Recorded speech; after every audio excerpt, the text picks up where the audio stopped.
नेकी और बदी के रूप, हजरत इंसान के बदलते बहरूप, जुर्म की लातादाद कहानियां, लेकिन प्रोग्राम सिर्फ एक, जियो FIR, हर जुर्म की फास्ट इंफॉर्मेशन रिपोर्ट। साल 2013 तो अपने इख्तिताम पर है ही, लेकिन साल 2012 से मुतालिक ट्रांसपेरेंसी इंटरनेशनल की एक बड़ी दिलचस्प रिपोर्ट है। रिपोर्ट में कहा गया है कि दुनिया भर में एजुकेशन सेक्टर में हर 5 में से एक शख्स ने रिश्वत देकर अपना काम कराया, यानी 20% अफराद रिश्वत देकर भर्ती हुए या फिर उन्होंने कोई और नाजायज फायदा उठाया। और गरीब ममालिक में तो ये शरह इससे भी ज्यादा है, हर 3 में से एक शख्स ने रिश्वत दी है। और इसी मुस्तनद इदारे की रिपोर्ट में मजीद ये भी कहा गया है कि पाकिस्तान में जहां हर साल 50 लाख बच्चे प्राइमरी स्कूल नहीं जाते, वहां सिर्फ सूबा सिंध में 7000 घोस्ट स्कूल हैं। और साल 2012 में 8000 कागजी स्कूलों को वफाकी तालीमी प्रोग्राम के फंड से नवाजा गया। और कहानी यहीं खत्म नहीं होती। नेशनल करप्शन पर एक सर्वे बताता है कि मुल्क में चौथा सबसे ज्यादा करप्ट शोबा तालीम का है, जहां भर्तियों और जाली डिग्रियों के नाम पर मनपसंद अफराद को नवाजा जा रहा है। और जिस हम्माम में सभी नंगे हों, वहां एक मजलूम और काबिल तालबा की कहानी कौन सुनेगा। एक ऐसी तालबा जो महकमा तालीम में होने वाली मुबैना करप्शन का शिकार हुई। उसका कहना है कि शानदार तालीमी रिकॉर्ड और टेस्ट में सबसे ज्यादा नंबर होने के बावजूद उसे नौकरी नहीं दी गई। कहाँ? एक तालीमी इदारे में। और ऐसा क्यों हुआ ये आप खूब जानते हैं।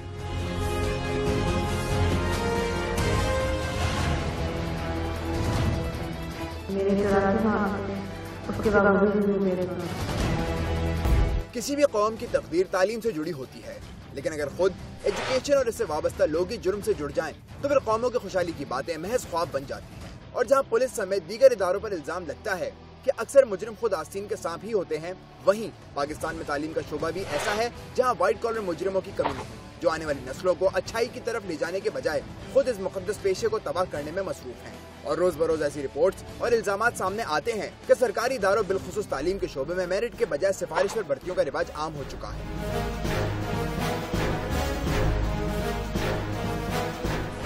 हैदराबाद से ताल्लुक रखने वाली सबीन नईम की कहानी भी इन्हीं दास्तानों में से एक है, जहां अक्सर नौकरियां करप्शन की नजर हो जाती हैं। सिंध यूनिवर्सिटी जामशोरों ने जब 2009 में लेक्चरार की 2 असामियों के लिए इश्तिहार दिया तो सबीन की खुशियों का कोई ठिकाना ना था, क्योंकि तालीम मुकम्मल करने के बाद उसे इसी लम्हे का इंतजार था और उसे ये भी यकीन था कि तालीम आम करने और नौकरी मिलने की ख्वाहिश अब पूरी होने वाली है। ताहम उसका इंतजार उस वक्त मजीद तवील हो गया जब 4 साल तक टेस्ट का इनेकाद ही नहीं हुआ। अलबत्ता खुदा खुदा करके 2013 में वो दिन आ ही गया जब उसे तहरीरी इम्तिहान के लिए बुलाया गया।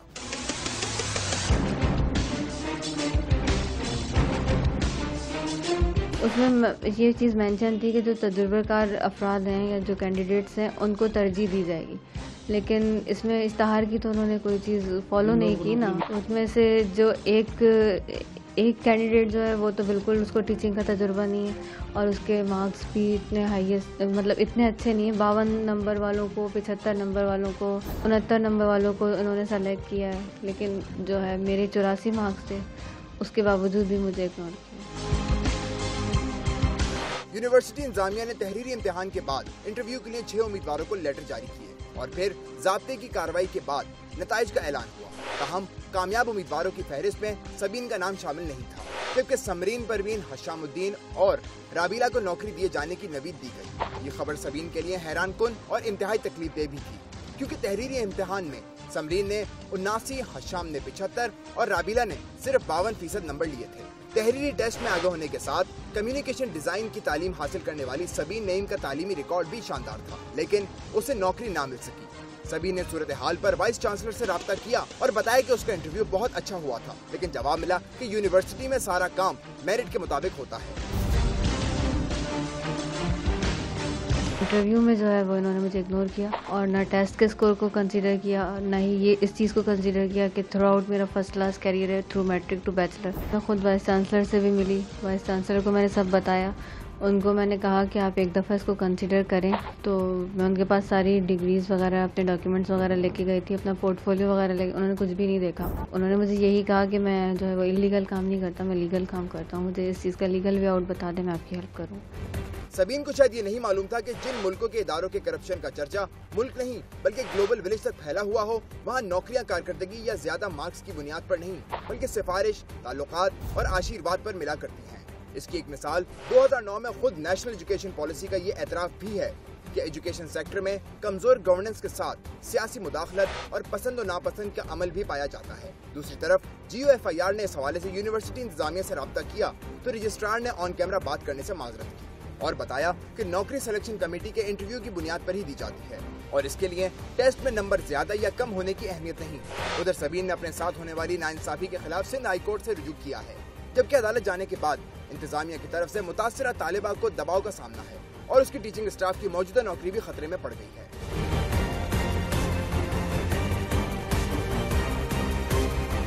तालीम एक ऐसा शोबा है जिसमें करप्शन का कोई तस्वर भी नहीं किया जा सकता। ताहम जमीनी हक़ाइक़ को देखते हुए इस बात की जरूरत बढ़ गई है कि इस शोबे में मौजूदा काली भेड़ों और व्हाइट कॉलर क्रिमिनल्स को कानून की गिरफ्त में लाया जाए। GOFIR के लिए कैमरामैन काजी शकील के साथ अनवर कमाल, हैदराबाद।